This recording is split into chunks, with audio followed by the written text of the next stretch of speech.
Bom dia, eu sou Sérgio Savian, psicanalista clínico.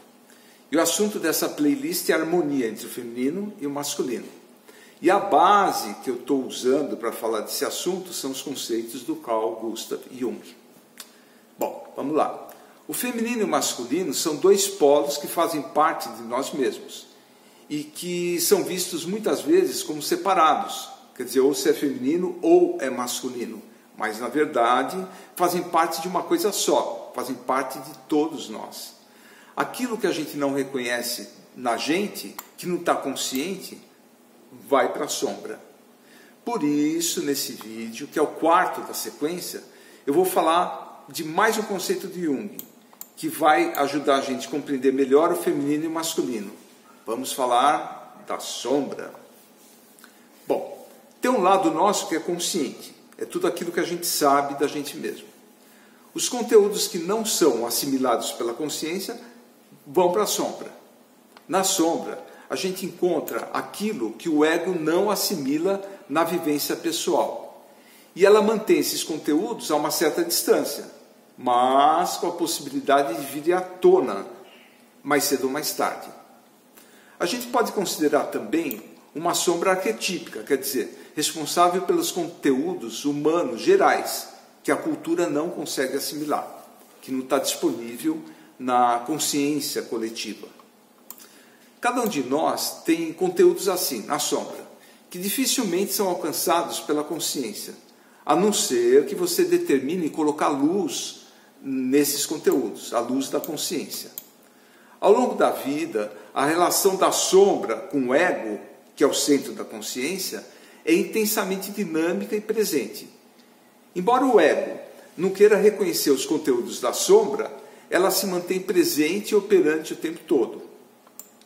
A sombra, ela se manifesta às vezes por meio das doenças, por exemplo, que falam a linguagem da sombra. Quer dizer, aquilo que você não reconhece em si é manifesto na linguagem da doença. Um exemplo, você não está engolindo alguma coisa, né? E você fica com dor de garganta. Quer dizer, a dor de garganta, ela está manifestando alguma coisa que você não reconheceu, você não sabia que não estava engolindo alguma coisa, mas a tua garganta está dizendo isso.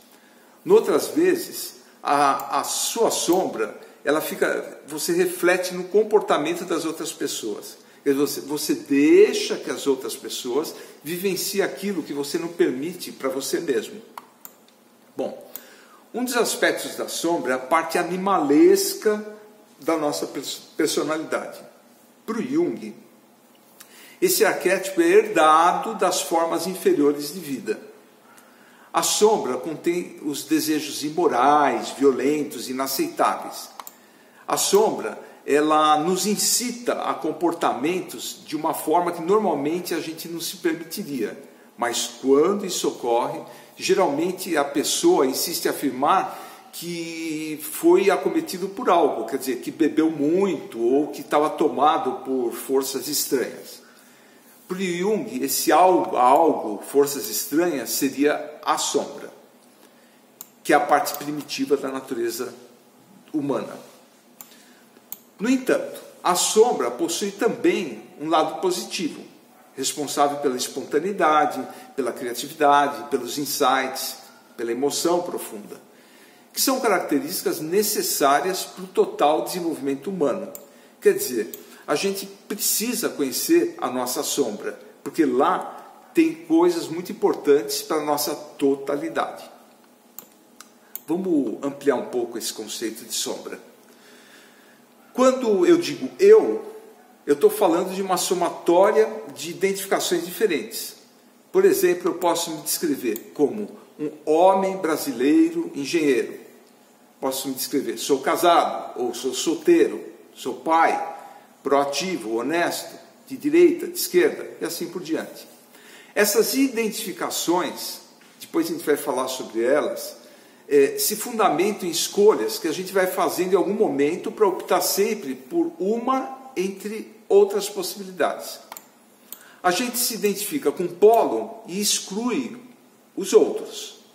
O eu ativo e competente imediatamente exclui o eu passivo e incompetente. na maioria das vezes, a identificação implica num julgamento de valor. Quer dizer, eu devo ser ativo e competente. Não é bom ser passivo e incompetente. Isso é coisa de vagabundo. Então tem um valor aí. Quer dizer, toda identificação que se apoia em uma decisão deixa um dos polos para fora. Porém, tudo aquilo que a gente não quer encontrar dentro da gente, tudo que a gente não quer vivenciar, tudo que a gente não quer deixar que participe da nossa identificação, forma a sombra. A rejeição de uma grande parte de todas as possibilidades, aquela com que eu não me identifico, não faz de forma alguma que elas desapareçam, mas sim apenas são excluídas da identificação pessoal ou da identificação efetuada pela mente consciente. Mas quando você nega uma parte, na verdade, você só faz desaparecer da vista um dos polos. Nem por isso você se livra dele. O polo recusado, ele continua a viver na sombra da nossa consciência, quer no plano pessoal ou no social. A gente acha que pode se livrar da metade da verdade, somente pelo fato de não vê-la. A sombra é a soma de todos os âmbitos rejeitados da realidade, que a gente não quer ver em nós mesmos e, por isso, permanece inconsciente. Todas as manifestações que dela provêm são projetadas nos outros, no mal anônimo do mundo. Mas, na verdade, nós temos medo de descobrir a verdadeira fonte dos males, que ela também está dentro da gente. Quer dizer, essa história do bem está comigo, o mal está com o outro, o certo está comigo, o errado está com o outro, é um jeito parcial de ver as coisas. Que, na verdade, a gente tem dentro da gente o todo. A lei da ressonância afirma que a gente só pode entrar em contato com aquilo que nós mesmos estamos vibrando. Isso é, o mundo exterior e o mundo interior são idênticos. E sempre vivenciamos a nossa sombra como exterior pela simples razão de que, se a gente conhecer a sombra dentro de nós mesmos, ela não seria mais a sombra. Então, vou dar um exemplo. Alguém fala assim, eu gostaria muito de casar, de formar uma família, mas eu acabo conhecendo só homens cafajestes ou homens infantis que não querem formar família. Então, a pergunta a se fazer assim, como é que essa pessoa não comprometida com a formação de uma família também está dentro de você? E talvez você esteja projetando nos outros. Tá? Bom, no fundo, o ser humano, ele se ocupa muito inconscientemente, né? E insistentemente com aquilo que ele não quer. Essa é a questão.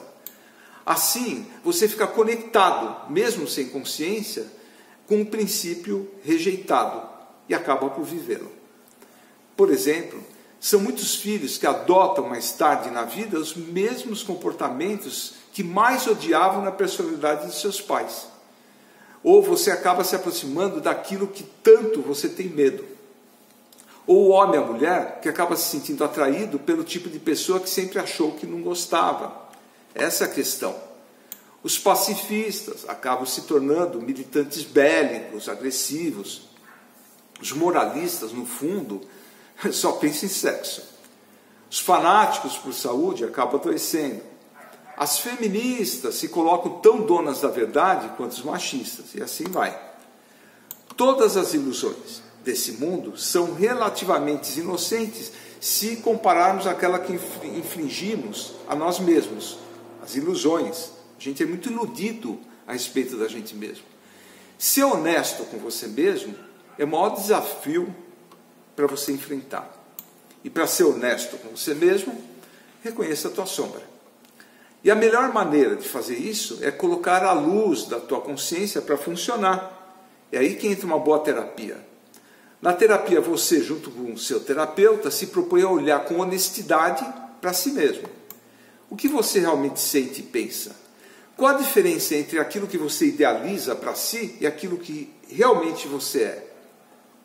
A meditação também ajuda. Feche os olhos e medite. Encare tudo que está aí dentro de você. Não é fácil meditar. Por isso que muita gente escapa da meditação. Porque não é fácil você olhar para dentro e ficar em contato com você mesmo.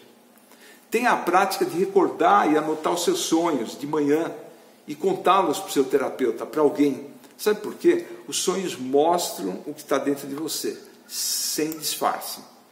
E quanto mais você reconhece a tua sombra e vai integrando ela na tua personalidade, mais inteiro você se sentirá. Na próxima aula eu vou falar sobre self, que é essa coisa mais inteira da gente mesmo. Mas para isso tem que ter muita humildade, muita sinceridade, muita honestidade interior. Agindo assim, você para de projetar o que você não quer nos outros. E vai perceber que no fundo, todo mundo é muito parecido. Quer dizer, você não é nem mais nem menos que ninguém. Talvez você seja agora só um pouco mais consciente e consiga harmonizar as polaridades e se tornar um ser mais único, mais completo. É isso aí, por hoje ficamos aqui. E se você quiser fazer o seu trabalho de autoconhecimento junto comigo, você me encontra no site www.sergiosavian.com.br. Até a próxima.